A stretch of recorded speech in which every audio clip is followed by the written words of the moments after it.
is series 3 of Away, a podcast for anyone exploring 12-step sobriety. I'm your host, Steph Roberts.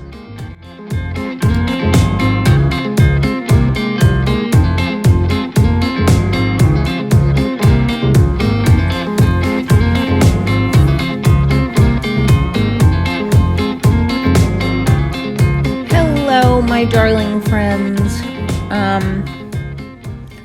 I'm so sorry it's been close to a month since I recorded an episode. Oh, let me just close the door.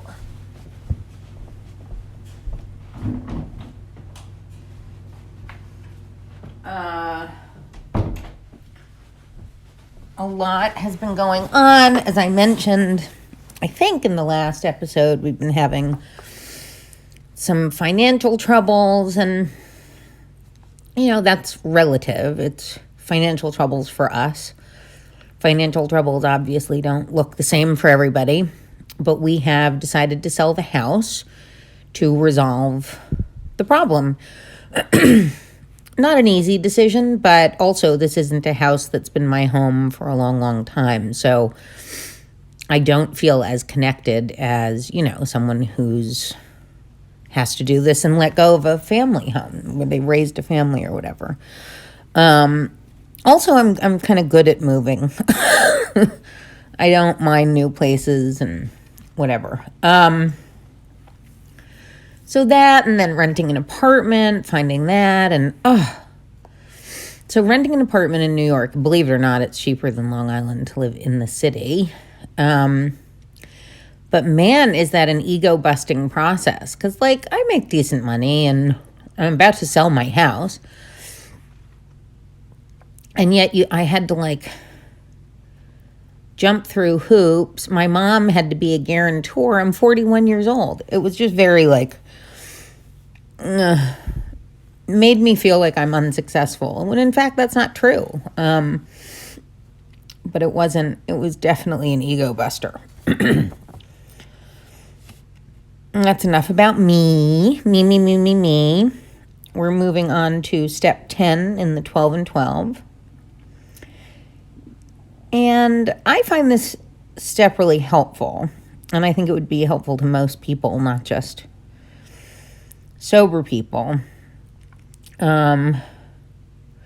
Continued to take personal inventory, and when we were wrong, promptly admitted it. Well, hell, that's a good thing to do, right? Of course, this doesn't mean think obsessively about yourself and worry constantly about everything you say or do. This is what you'll hear some people call a maintenance step, right? You've done all this prep work and sort of bettered yourself to some degree. And this is a maintenance step. This is, you know, taking care of those new or rediscovered values. And you will hear some people talk about, especially in early sobriety, about doing a daily step 10, you know, sort of reviewing their day at the end of the day. It just means like going over the day's events in your head or in a journal and considering, like actually trying to be a little objective, your own actions and responses in the various situations. Was I compassionate? Did I admit when I was wrong? Could I have hurt someone's feelings? Could I have said it better, done it better? But also look over the good things and be proud of yourself for the good things. Like, an inventory also includes assets. But I guess I think as the promises in the big book promised, I do think this becomes a working part of the mind. It becomes second nature. It's like, I certainly don't find it necessary, nor do I want to sit down at the end of every single day and review the day's events, though some people love it, and, you know, each to his own. But it does just sort of happen as you're going through the day. Like, you might realize you're about to say something mean, or you said something mean. Better to, like, make the apology in the moment than have to go back to it later. And that becomes easier and easier to do. And then in review, like, if you think of something later, a couple of days later, that, like, I wish I hadn't said that. It doesn't sit well with me. how I handled that. I feel yucky about that. Then, if you can't directly apologize, it's the kind of thing you can just change in your day-to-day actions. So this is it's like a rolling step 4, step 9, it's like mixing these things together. It's maintaining a lot of the stuff you've been learning and practicing. So here they say it. As we work the first 9 steps, we prepare ourselves for the adventure of a new life. But when we approach step 10, we commence to put our AA way of living to practical use, day by day, in fair weather or foul. Then comes the acid test. Can we stay sober, keep an emotional balance, and live a good purpose under all conditions? Live to good purpose. A continuous look at our assets and liabilities, and a real desire to learn and grow by this means are necessities for us. I mean, I'd argue they're necessities for human nature to be in a world with other people, right? But that's something some of us were ignorant of or willfully ignorant of. More experienced people, of course, in all times and places have practiced unsparing self-survey and criticism. For the wise have always known that no one can make much of his life until self-searching becomes a regular habit. Until he is able to admit and accept what he finds, and until he patiently and persistently tries to correct what is wrong. When a drunk has a terrific hangover because he drank heavily yesterday, he cannot live well today. But there is another kind of hangover which we all experience, whether we are drinking or not. That is the emotional hangover, the direct result of yesterday's and sometimes today's excesses of negative emotion, anger, fear, jealousy, and the like. So this is another of those moments that, Bill really is ahead of his time. The emotional hangover. I mean, that came back into the lexicon again in sort of self-help guru world, I think in the late 90s. Who knows, maybe somebody sort of took it from this, I don't know. But that sort of emotional intelligence, emotional hangover. So, he's talking about this much earlier. Which I think, a nod to him for that. Quite frankly, I feel like this chapter could end there, because that's really what it is. But, the rest of it is designed to sort of help you and to more thoroughly describe it. Because I think just like in the big book, Bill and other writers often say things over and over again, but in different ways, because not everybody can hear the message in one way only, right? So if you don't hear it in this analogy or this fable or this paragraph or this description, you may hear it in the next. Moving on. Although all inventories are alike in principle, the time factor does distinguish one from another. There's the spot check inventory, taken at any time of the day, whenever we find ourselves getting tangled up. There's the one we take at day's end, when we review the happenings of the hours just past. Here we cast up a balance sheet, crediting ourselves with things well done and chalking up debits where due. Then there are those occasions when alone or in the company of our sponsor or spiritual advisor, we make a careful review of our progress since the last time. Many AAs go in for annual or semi-annual house cleanings. Many of us also like the experience of an occasional retreat from the outside world where we can quiet down for an undisturbed day or so of self-overhaul and meditation. Aren't these practices joy killers as well as time consumers? Most AAs spend most of their waking hours drearily rehashing their sins of omission or commission. Well, hardly. The emphasis on inventory is heavy, only because a great many of us have never really acquired the habit of accurate self-appraisal. Once this healthy practice has become grooved, It will be so interesting and profitable that the time it takes won't be missed. I mean, honestly, I hate saying this, but he's really right. The first 2 pages of this are like right on, right? I mean, this idea of looking at your assets as well as your liabilities and trying to take a more objective view of yourself and trying to see or experience another person's perception of it. These are things that lead to a happier life. And maybe it feels like a chore in the beginning, but as you see the results, more contentedness, more serenity. When we treat ourselves and other people well, life improves. And we can only do that by trying to take an objective view of ourselves and how we interact in the world.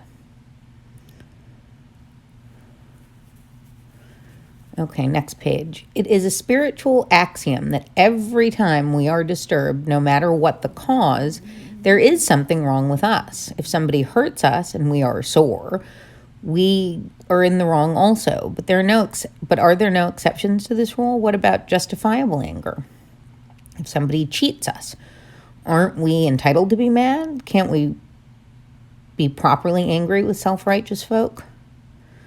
For us AA, these are dangerous exceptions. We have found that justified anger ought to be left to those better qualified to handle it. Of course, I don't entirely agree with this. But I think the way I would rephrase it or reframe it is to say, of course, feel the anger, but don't hold on to it. Move on. And that's easier said than done in some cases. Sometimes you really didn't do anything to deserve someone's cruelty or whatever, as we've discussed before. You can look at the situation and determine that. And if you can honestly determine that you played no role, either way, I mean, I think you're entitled to feel some anger. But this is what's dangerous, and I think not just dangerous to us, maybe especially dangerous to us, but I think it's dangerous to anyone, eats away at the fabric of anyone's life, is obsessive resentment, right? I mean, that's just unhelpful and unhealthy. I don't agree that few people have been more victimized by resentments than have we alcoholics. I mean, other people do other things when they're obsessive and filled with resentment, and we drink, but whatever. We're not unique. We're not unique even in, that we found an outside source to deal with it. So I can't, I'm not on board for that.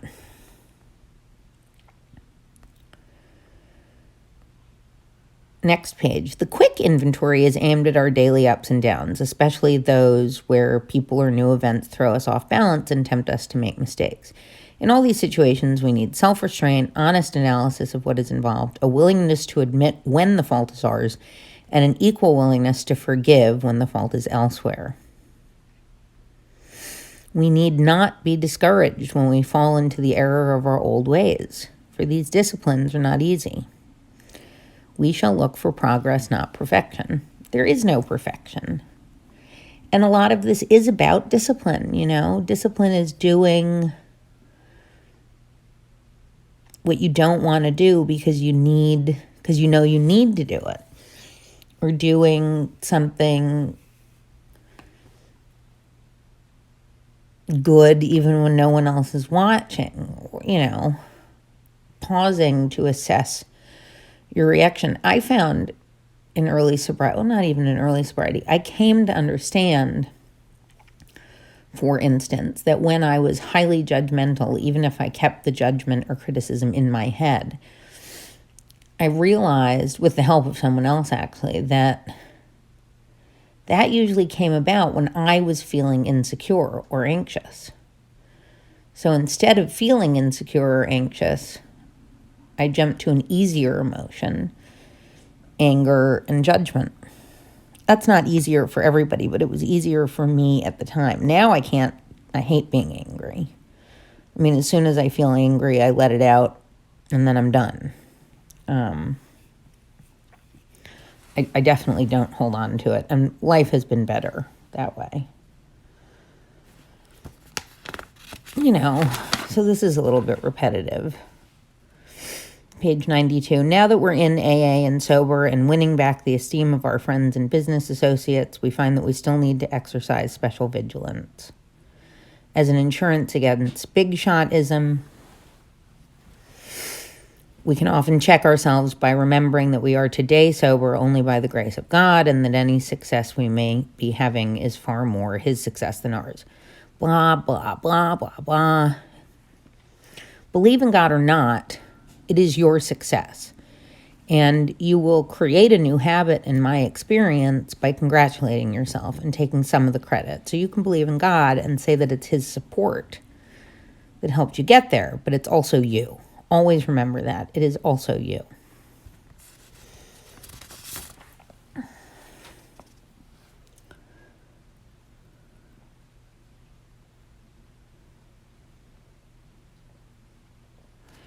All right. Page 93. When evening comes, perhaps just before going to sleep, many of us draw up a balance sheet for the day. This is a good place to remember that inventory taking is not always done in red ink.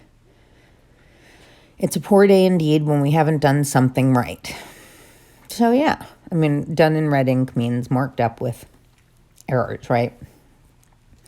So that's what we said before. Look at your assets, your good doings as well as your wrongdoings. And I do think a daily step 10, after you've done the other 9 steps, a daily step 10 is a nice thing, especially in early sobriety, when it may not come naturally, when you may feel defensive during the day. Some of your damages pop up, some of those quote-unquote defects rear their ugly heads, and maybe in the moment you don't handle it as well as you could have.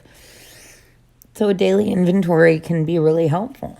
Just like a daily gratitude list can be really helpful at any time, honestly.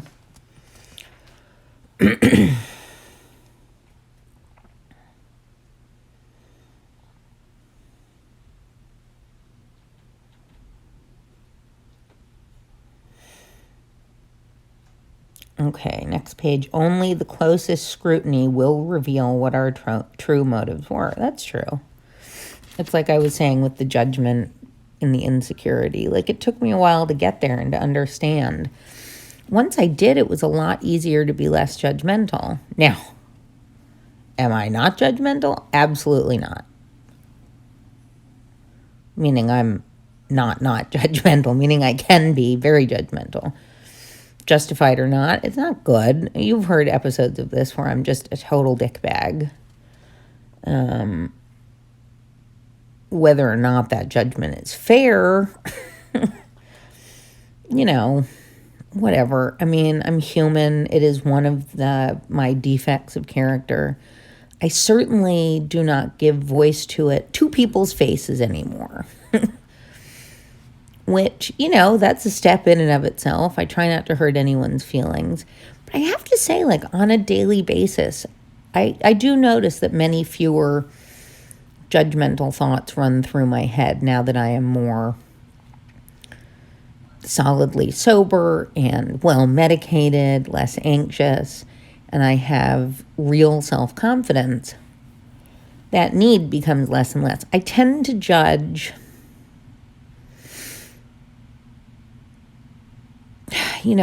really bad actions. Well, you've heard me talk about some of the people I judge rapists. I judge violent men.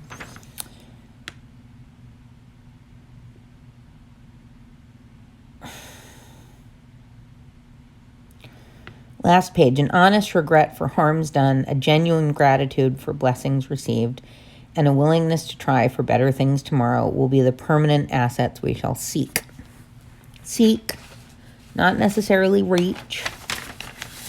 There are some people who like to brag about being recovered, and I agree with using the word recovered as opposed to recovering when you're sort of maintaining a good emotional balance. For some people, emotional and spiritual.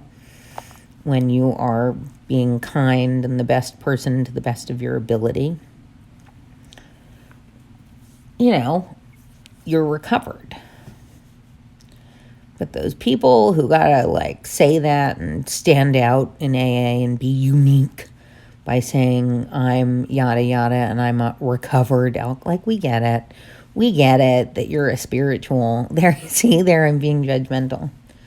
But that's not because I'm feeling insecure. It's just because I hate those people. Like, I get it. You're spiritually fit, but sometimes you think he doth protest too much. Anyway, I've got a sore throat. I'm thoroughly exhausted from the last 2 weeks. Thank you for bearing with me. As ever, I hope this helped, and I hope it reminded you that no matter what, no matter how you're feeling, no matter how hopeless, I promise there isn't just one way, but there is definitely a way.